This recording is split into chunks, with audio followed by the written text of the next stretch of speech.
ओम नारायण नारायण नारायण नारायण। सब मित्र को राम राम। दोस्तों, आज 5 अगस्त को दोपहर को नेटफ्लिक्स पर डार्लिंग्स ये Hindi black comedy film release हुई है, जिसमें आलिया भट्ट, शेफाली शाह, विजय वर्मा आदि आदि मुख्य भूमिका में है। जसमीत केरिन इस फिल्म की को राइटर और डायरेक्टर है। आलिया भट्ट और शाहरुख खान की रेड चिलीज एंटरटेनमेंट के द्वारा इसे नेटफ्लिक्स के लिए को प्रोड्यूस किया गया है। फिल्म कुल मिलाकर 2 घंटे और 14 मिनट की है।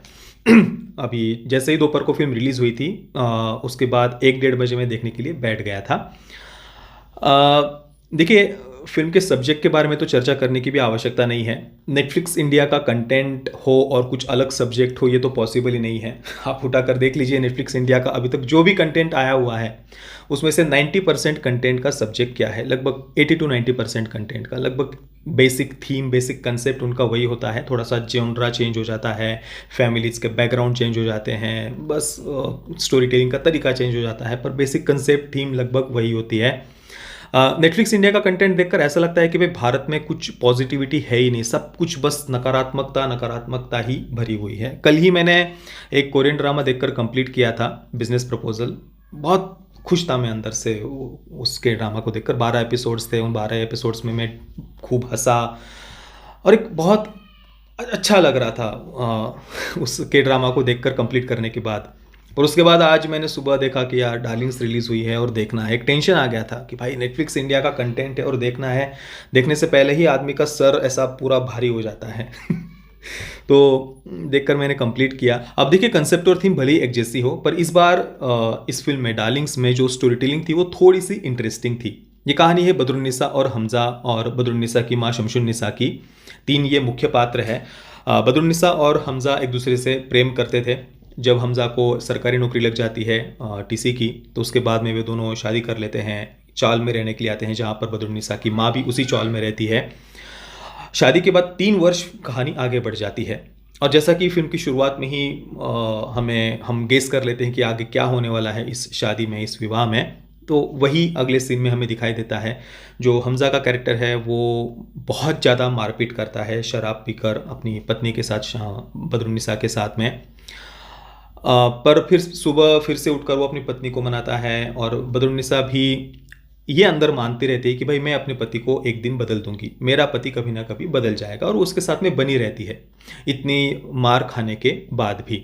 और रोज़ सुबह, फिर रात को मारने के बाद में रोज़ सुबह हमजा भी अपनी पत्नी को मनाता है और काम पर चला जाता है। काम पर हमजा जहाँ पर काम करता है उसके ऑफिस में सबसे निचली पोस्ट पर है वो, और उसके ऊपर के जो ऑफिसर्स है वो उसे बाथरूम वगैरह उससे साफ करवाते हैं। तो ऑफिस में उसे बहुत ज़्यादा फ्रस्ट्रेटेड दिखाया है, और वो फ्रस्ट्रेशन फिर वो घर में आकर अपनी पत्नी पर निकालता है। ऐसा कुल मिलाकर उन्होंने दिखाया है। और बदरुन्निसा भी ये सब कुछ सहन करती रहती है और अपने पति को मनाने के लिए अलग अलग वो प्रयास करती रहती है, जैसे अच्छा खाना बनाना या थोड़े सुंदर कपड़े वगैरह पहनकर अपने पति को आकर्षित करना वगैरह, ये सब वो करती रहती है। पर इससे कुछ भी फ़र्क नहीं पड़ता, और हमजा अपनी पत्नी के साथ मारपीट ये करता ही जाता है। शमशुन्निसा जो बदरुन्निसा की माँ है, वो अपनी बेटी के घर में डायरेक्टली कुछ ऐसा इंटरफेयर नहीं करती है। हालांकि वो बाहर से अपनी बेटी को कहते रहती है कि अपने पति को छोड़ दे, अलग हो जा, या इवन अपने पति की हत्या कर दे, यहाँ तक वो अपनी बेटी को सजेस्ट करती है। पर इसके बाद फिर कुछ ऐसी घटना होती है बदरुन्निसा के साथ में कि उसका मन परिवर्तन हो जाता है, और फिर वो अपने पति के साथ रिवेंज लेती है। तो फर्स्ट हाफ में डोमेस्टिक वायलेंस दिखाया है, और सेकंड हाफ में फिर रिवेंज वाला पार्ट है।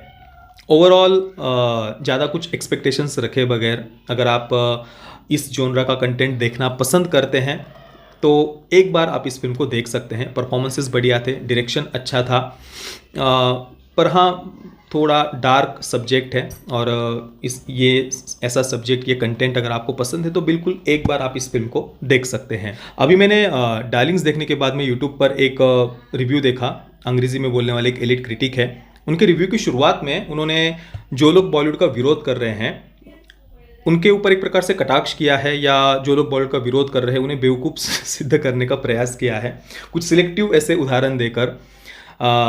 और ये बताने का प्रयास किया है कि लोग कितने बेवकूफ़ होते हैं कि बिना जाने ही बस बस बस बॉयकॉट की बातें कर रहे हैं, कुछ सिलेक्टिव ऐसी बातें बताकर। हालांकि लोग जो दूसरे सैकड़ों सैकड़ों उदाहरण दे रहे हैं बॉलीवुड की हिंदू घृणा से भरे हुए कंटेंट के बारे में, कि भाई देखो बॉलीवुड कैसे सिलेक्टिवली इस देश की संस्कृति की जड़ें काटने का प्रयास कर रहा है, इस देश के करोड़ों लोगों की आस्था को पैरों तले रौंद रहा है, उन सैकड़ों सैकड़ों उदाहरणों को इग्नोर करके कुछ सिलेक्टिव बातें दिखाकर जो लोग बॉलीवुड के प्रति अपनी आपत्ति दर्ज कर रहे हैं उन्हें बेवकूफ़ सिद्ध करने का प्रयास करते हुए मैंने देखा। मुझे बड़ी ही दया आई, पर मतलब मैं तो यही कहना चाहूँगा कि भाई जैसे आप लोगों को आतंकवादियों को जब निगेटिव दिखाया जाता है तो प्रॉब्लम होता है और कहते हैं कि भाई आतंकवादियों को ब्लैक एंड वाइट क्यों दिखा दिया, ब्रिटिशों को ब्लैक एंड वाइट क्यों दिखा दिया, ब्रिटिशों को इतना निगेटिव क्यों दिखा दिया। हिंदू घृणा से भरा हुआ जब कंटेंट आता है तो जैसे आपको चरम सुख की प्राप्ति होती है। जैसे आपका ओपिनियन होता है वैसा लोगों का भी ओपिनियन है। लोग नहीं चाहते कि भाई बॉलीवुड का जो हिंदू घृणा से भरा हुआ कंटेंट है वो बार बार वो देखे, तो लोग ऊब चुके हैं इससे। इस कारण से वो बॉलीवुड से परेशान है या अपनी आपत्ति दर्ज करवा रहे हैं, तो वो उनका भी एक अधिकार है। उन्हें बेवकूफ़ सिद्ध करके मुझे नहीं लगता कि कुछ बॉलीवुड को फ़ायदा होगा। बाकी डार्लिंग्स देखिए, एक ब्लैक कॉमेडी फिल्म अगर आप देखना चाहते हैं इस थीम पर आधारित, तो एक बार देख सकते हैं। मैं डार्लिंग्स को दूंगा 5 out of 10 stars. Parental guidance की बात करें तो फिल्म में कोई सेक्स न्यूडिटी नहीं है, किसिंग के सीन है और डोमेस्टिक वायलेंस फिल्म में दिखाया गया है। और नेटफ्लिक्स पर मैंने देखा यूएस सर्टिफिकेट इसे दिया हुआ है। बाकी दोस्तों, आपने अगर फिल्म को देखा है तो आपका एक्सपीरियंस कैसा रहा मुझे आप नीचे कमेंट में अवश्य बताना। ये वीडियो देखने के लिए आप सभी मित्रों का बहुत बहुत धन्यवाद। जय श्री राम, वंदे मातरम।